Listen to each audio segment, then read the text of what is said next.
Fala galera, tudo bem? Vamos lá então para a nossa aulinha de convergência de redes. E a gente já tem que partir do princípio que a palavrinha convergência já nos traz bastante informação. Então, olha só, eu sempre falo nas aulas de redes, né? Aquela aula que é a aula do extensivo, que é a aula corriqueira da parte de redes e internet, que a gente praticamente não se refere mais tecnicamente à rede como rede de computadores, a gente se refere como rede lógica. Por quê? Porque a gente basicamente hoje tem três tipos de rede. A gente tem a rede elétrica, que é aquela que a gente usa todo dia. A gente tem a rede telefônica, que é a rede de telefonia normal, aquela que chega na tua casa com um par de fios metálicos, né? E a gente tem também a rede lógica. A gente não chama mais de redes de computadores, a gente chama hoje tecnicamente rede lógica, porque se tu pensar na tua casa, o que menos se conecta numa rede é um computador. Vai conectar o teu smartphone, o teu tablet, o teu relógio, a tua televisão, enfim. E aí surgiu também o conceito chamado IoT, ou seja, a internet das coisas, quando eu conecto qualquer coisa à rede lógica.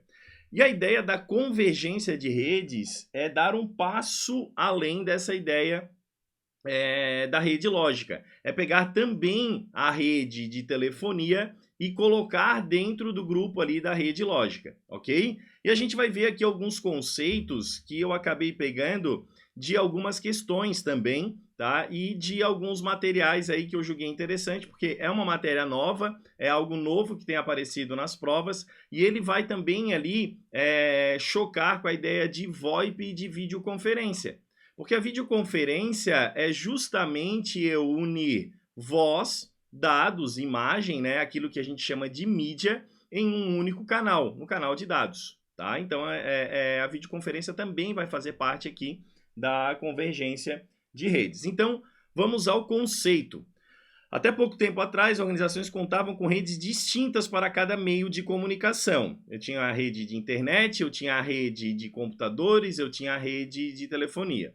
As redes convergentes vieram justamente para unir. Essas palavrinhas é a que a gente vai ver bastante agora. Ó. Elas vieram para unir quem? Vieram para unir imagem, que seria foto, né? Daqui a pouco a gente vai ver aí um equipamento que faz isso, voz e dados, né? É o que a gente chama de mídia, em uma única rede digital. Então quer dizer que a gente vai ter uma rede composta de zeros e uns, de rede digital. E o que ela me traz aí de importante nesse momento? Deixa eu só botar aqui. Vai. Ó, o que eu preciso ficar ligado? Maior agilidade na comunicação, porque fica muito mais simples de eu compreender o processo de comunicação se eu centralizar tudo na mesma rede. Então, quando eu tenho voz, vídeo e dados na mesma rede, redução de custos também, né? Vocês vão entender aí ao longo da nossa aula de hoje essa parte de redução de custos, né? Por exemplo, a gente vai ter numa mesma tomada a possibilidade de conectar um telefone e um computador.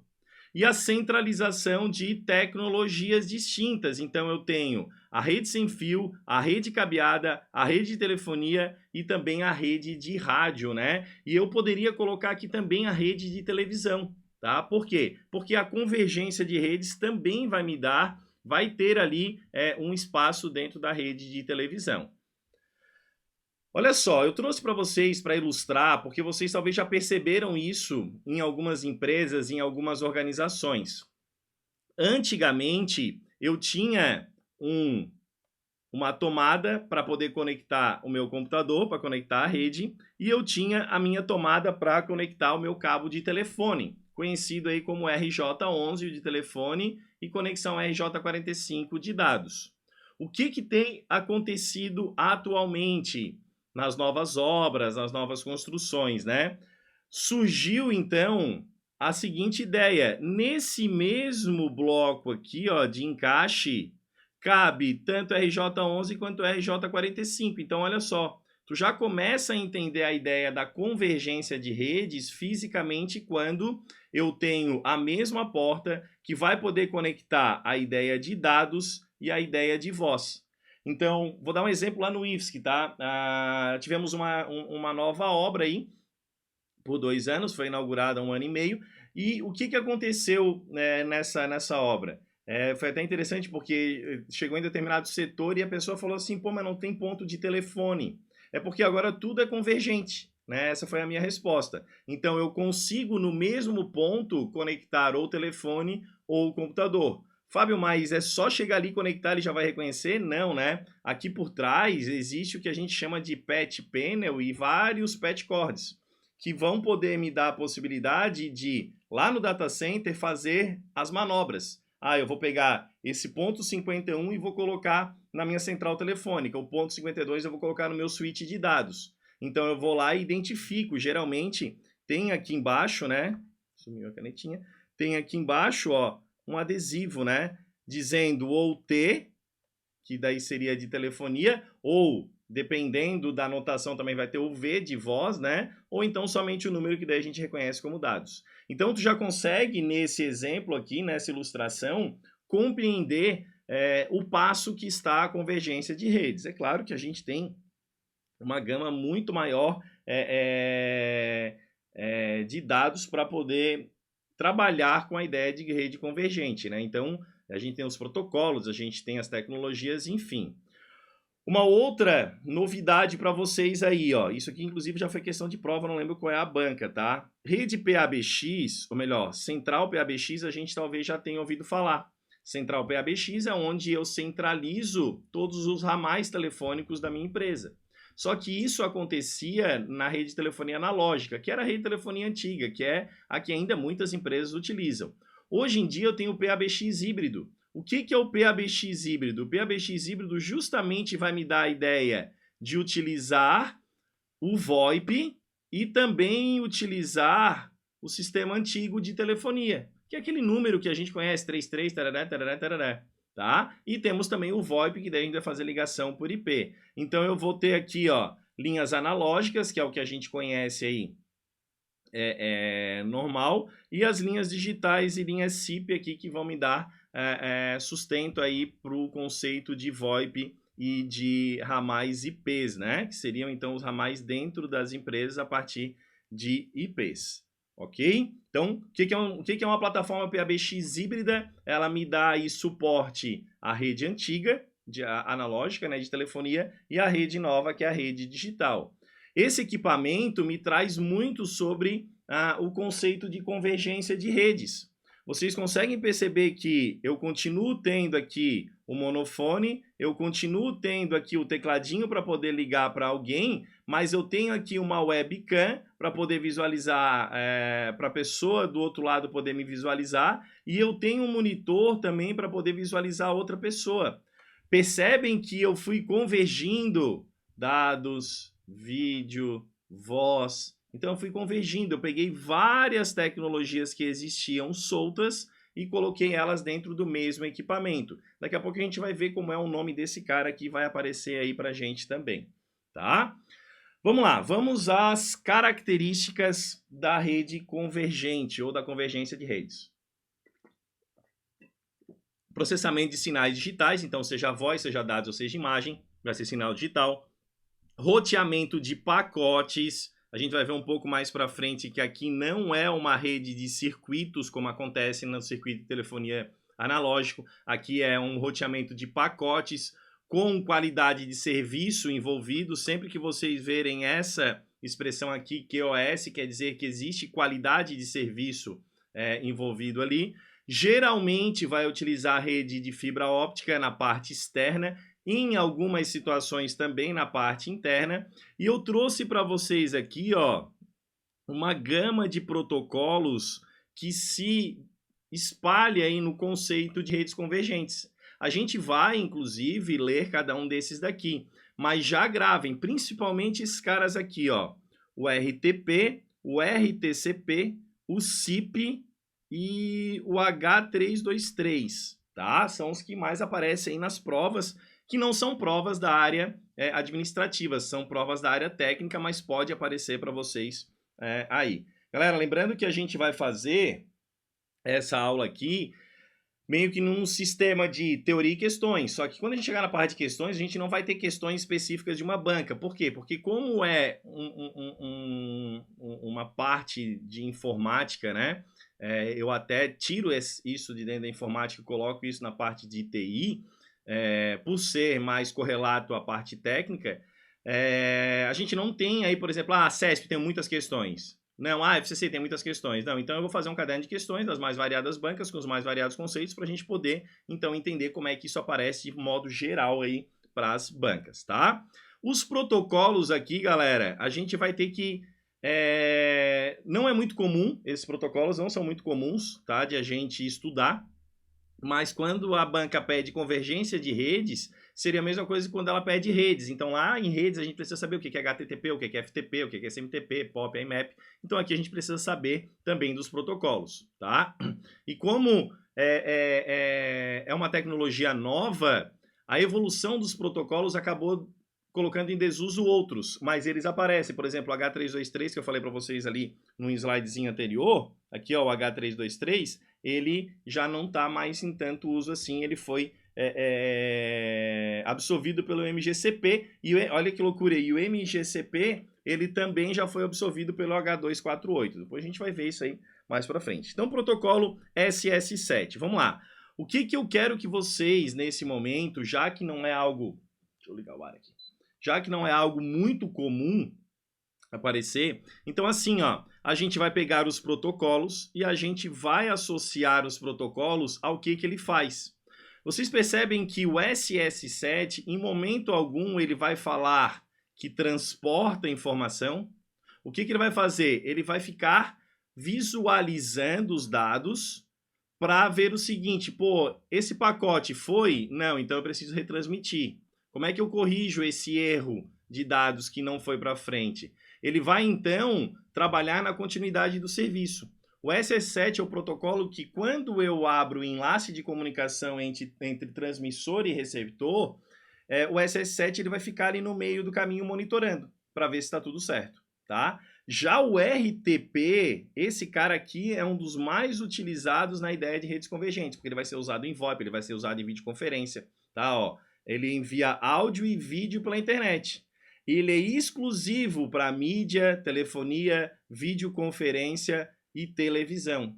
Galera, olha só, real time quer dizer que é um protocolo de transporte em tempo real.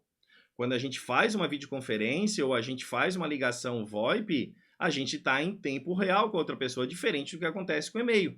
Né? A gente chama o e-mail de sistema assíncrono. Por quê? Porque a pessoa do outro lado que vai receber o e-mail, ela não precisa estar na mesma situação que a minha, ela não precisa estar sincronizada na mesma situação. Ela pode estar tomando banho e receber o e-mail. Saiu do banho, se arrumou, abriu o computador, leu o e-mail. Aqui não, aqui é em tempo real, certo? E assim como lá em cima eu tenho um protocolo que, dependendo da conexão, vai ser usado o SS7, e aí é importante que a gente perceba isso, e fazendo uma analogia, vocês vão perceber que quando a gente trabalha outros protocolos, que o HTTP eu uso em alguns momentos e o HTTPS em outros momentos. Então vai depender do que eu quero transmitir de dados. O RTP praticamente eu uso em toda a parte de transmissão de vídeo e áudio. O RTCP, olha só, lembrem desse C aqui como controle. Ele vai monitorar e auxiliar quem? Esse cara aqui vai ficar auxiliando o RTP. O RTP vai enviar e o RTCP vai ficar mensurando. Foi, não foi, como é que foi, teve problema, tá? Então ele vai ficar monitorando. Então esse é um protocolo de monitoramento. Aí a gente vai para outros aqui, ó, o MPLS, eu ficaria ligado aqui por ser um multiprotocolo, ele trabalha com vários tipos de rede, então ele vai ficar ali cuidando do chaveamento de pacote, ele vai transportar. Então o MPLS é um outro protocolo, diferente do RTP, que também vai transportar a multimídia, tá? Esse cara aqui, ó, o CIP, ele é muito importante porque, olha aqui, ó, ele vai estabelecer, alterar e terminar sessões de comunicação. Então, por exemplo, quando tu tira o telefone do gancho, tu vai ouvir um tu. Aquilo ali é como se fosse o protocolo CIP, eu estou fazendo uma analogia com aquilo que tu conhece, o protocolo CIP dizendo para ti, a linha está ok. Quando está muda é porque a linha não está ok. Então o CIP ele vai dizer, ok, Fábio, tu pode fazer uma ligação via VoIP. E aí eu fiz a ligação via VoIP, ele vai estabelecer o contato ponto a ponto e ele vai também, se precisar, alterar algo na banda para poder, às vezes, dar um ruído, porque a internet está ruim, mas continua transmitindo, né? E na hora que eu termino a sessão, ele também tem que dizer, ó, aquele telefone IP desligou e esse telefone IP desligou, e ele vai avisar para todo o sistema, esses dois estão disponíveis novamente, tá? Então o SIP ele vai fazer esse tipo de estabelecimento e término do enlace de comunicação. Ó, o H323 está sendo substituído pelo SIP. Ele fazia isso aqui antigamente, ele é mais antigo, né? E aí então ele foi substituído pelo SIP, tá? MGCP, ele vai controlar conexões VoIP, então quando a gente trabalha com VoIP, ó, vamos já ficar ligado aí, tá? Quando a gente trabalha com VoIP, protocolo MGCP, lá um pouco mais para frente, quando a gente falar especificamente do VoIP, a gente vai falar dos protocolos também. E esse cara aqui, ele também está caindo em desuso porque houve uma evolução, né? O MGCP, ele evolui para o H248, ou Megaco, que é o nome do outro protocolo. Fábio, todos esses nomes eu preciso gravar? Cara, se no teu edital tem convergência de redes, vocês vão precisar gravar esses nomes, porque as bancas gostam de trabalhar com os protocolos. A gente vê isso em redes de internet, então a gente transporta essa informação para cá. Beleza? Ok, eu peguei essa imagem aqui na internet e o que me preocupou? Bem, a gente já viu aqui o protocolo SS7, que é o protocolo que vai ficar fazendo aqui o monitoramento se está tudo certo com a troca de informações. Só que tem outros nomezinhos aqui, ó, que me preocuparam. E aí eu trouxe para vocês esses nomezinhos aqui só para a gente não sair rendido. Então, por exemplo, quando esse cara aqui quer falar com esse, eu vou primeiro passar por um ponto de serviço de comutação. O que é a comutação? Ele vai me dizer qual dos caminhos aqui é o melhor. Então, olha ali, ó, ele já disse que esses dois verdes aqui, ó, esse vermelho aqui, ó, talvez não seja o melhor caminho. Então, segue os outros verdes. O STP, ponto de transgerência de sinal. O que seria esse transgerência de sinal, né? Ele vai pegar esse sinal que chegou para ele aqui e ele vai visualizar se é melhor que saia por aqui, se saia por aqui, ou então que saia por aqui. Tá? Então, ele vai fazer esse tipo de gerência. E o SCP é um ponto de controle de serviço. O que eu imagino aqui, tá, galera? Pelo que eu estudei aqui, pelo que eu li, a gente vai precisar passar por todos esses três caras para poder fazer uma ligação. Então, esse cara aqui, ele provavelmente eu não achei algo da literatura tão forte que possa te dar isso de certeza, mas esse cara é como se fosse um switch dentro da empresa, até porque ela aqui, ó, ponto de serviço de comutação, seria como se fosse um switch, tá? Dentro da empresa ali, ele vai originar a chamada, vai enfileirar e vai finalizar a chamada, aí depois vai passar pelo STP aqui, que é o cara que vai dizer se é esse servidor de dados VoIP ou esse servidor de dados VoIP que vai ter a informação desse carinha aqui, tá? Esse SCP é como se fosse um banco de dados ali, é como se fosse um servidor de arquivos, mas na verdade é um servidor de dados para dizer o seguinte, ó, esse cara está disponível e ele fica em tal lugar, tá? E ele vai então direcionar. Eu faria uma analogia do SCP como a central telefônica das grandes operadoras de telefonia, Oi, Vivo, TIM. É eles que sabem como fazer a ligação para o receptor, tá? Mais ou menos por aí. Então, vamos ficar ligado nos nomes, né? O SCP vai fazer a comutação, o STP vai fazer o gerenciamento, ele vai rotear aí a mensagem, e o SCP é o que vai ter, basicamente, os dados de transmissor e receptor. E aí chegamos no VoIP, que dentro de convergência de redes é o cara aí que ocupa, olha, 90% de tudo que eu li é o VoIP que ocupa como convergência de redes, tá? Então, quais são aí as informações que a gente tem que ficar ligado sobre o Voice sobre IP? Ele efetua ligações usando a conexão com a internet, então percebam que eu vou ter um serviço fim muito parecido com o que eu já conheço, que é o de ligação telefônica, tá? O que eu tenho de informação também importante, olha só, pacotes perdidos não retornam. Por ser real time, eu não consigo retornar um pacote que foi perdido. O pacote foi perdido, a comunicação tem que continuar. Então, eu não ouvi uma frase, eu vou ter que pedir para o transmissor repetir, tá? Porque eu não consigo voltar aquela frase, por ser em real time. Eu tenho aqui dois serviços VoIPs distintos. o público, e aí a gente vai fazer uma analogia aqui quando a gente estuda lá sobre nuvem, né? Tem a nuvem pública e a nuvem privada. O VoIP público é o mais comum a ser utilizado quando, por exemplo, organizações querem ligar para seus clientes, para seus fornecedores, para seus parceiros. Ele vai sair pela rede pública de internet, né? E a privada seria usando a rede corporativa. Vamos pensar aí, por exemplo, numa central híbrida, né, dentro da empresa. Então, eu tenho aí um VoIP dentro da empresa. Fábio, posso ter um VoIP por VPN? Pode ter um VoIP por VPN, né? Por exemplo, eu tenho lá longe uma matriz que ela se comunica com a filial da empresa de forma privada. A gente pode olhar essa situação aqui como um VoIP privado, né? Porque ele vai usar uma VPN. Vai aí, então, virtualizar a ideia de uma rede privada. As aplicações são em tempo real.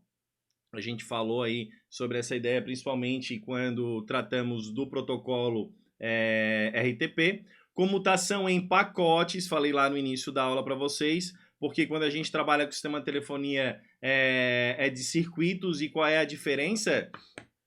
Quando eu faço uma ligação telefônica dentro daquilo que a gente conhece do sistema antigo analógico de telefonia, o circuito entre transmissor e receptor ele tem que ficar ativo em todo momento, mesmo que tenha momentos de silêncio. Então, o circuito fica ativado, tanto que as pessoas conseguem perceber que a outra linha está ocupada. Se alguém te liga e tu está falando no telefone, a tua linha vai estar ocupada. Já no caso da comutação em pacotes, o que vai acontecer?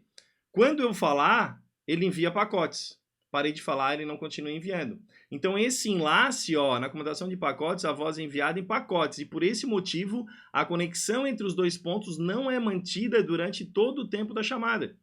Somente no envio e recebimento de pacotes. Então, eu tenho aí uma diferença na conexão. O enlace, que seria o seguinte, eu estou falando com fulano, fulano está falando comigo. Essas regras de enlace, elas vão persistir. Só que eu não tenho uso da banda enquanto eu não estou falando, enquanto os pacotes não estão sendo transmitidos. Tá? O VoIP ele é mais seguro, porque ele vai ter sistemas aí de criptografia. E ele é menos confiável. Por quê? Porque a gente ainda tem um sistema de rede que me dá um certo atraso e uma taxa de erro. Com aquela ideia que eu falei lá, que pacotes perdidos não retornam. O VoIP ele pode ser usado via software. A gente conhece aí o Skype, o Google Talk, né? Então a gente faz aí o uso do VoIP. Ou via hardware. E daí via hardware eu tenho duas situações. Eu posso ter ali um cara que seria um adaptador telefônico analógico, tá? Onde eu vou colocar esse cara ali, ligado no meu computador. Então, eu tenho ali um hub e um switch ligado no ATA VoIP, ou então eu tenho uma central telefônica ligado no ATA VoIP. Ele vai fazer meio que o meio de campo ali, né, para poder adaptar os telefones que ainda não têm acesso ao serviço de VoIP para um serviço VoIP. Então, eu posso usar o ATA aí como um adaptador. Ou então, eu posso usar um telefone IP, que eu falei para vocês ainda há pouco ali, que era uma imagem, inclusive, de um hardware que me traz aí muita informação sobre a convergência. Certo, galera? Então, a nossa parte de